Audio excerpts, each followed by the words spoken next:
Historicity of the Mahabharata is an interesting issue. This is again a colonial product. According to them, the colonial scholars,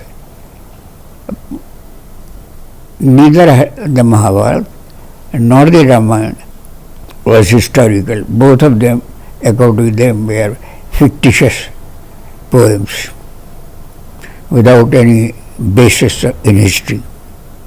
And a very important point about the Mahabharata is that all the sites mentioned in the Mahabharata continue to bear the same name even today.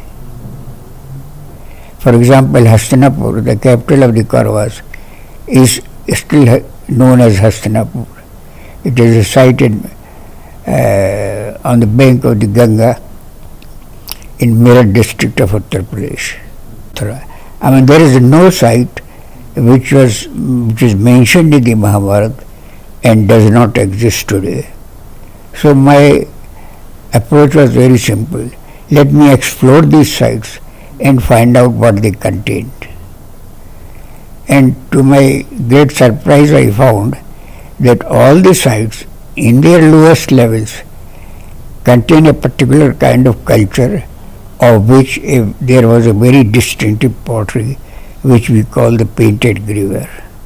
It is a grey pottery in color, over which there are paintings in black color, so we call it the painted greware. There are bowls, dishes, drinking vessels and all that in this area. This was the characteristic feature of all the sites. And according to the 14 method of dating, this pottery is datable to 1250 BC to 750 BC. This means that all these sites were in existence during this period and they were interlinked culture. So I decided to undertake excavation of the key site, namely Hastinapur.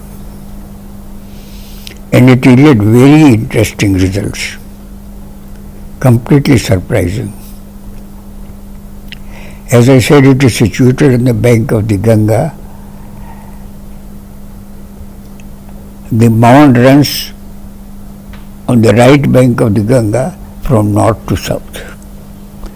We put a trench right across the mound, that is from the western side to the eastern side. In our excavation, we found the painted greware, the typical pottery of that period, on the western side. But on the eastern side, it was missing. And this was a great cause of worry to me. So, night after night, I didn't have sleep because this problem I couldn't answer. Then it occurred to me, could it be that the river Ganga cut away this part of the mound?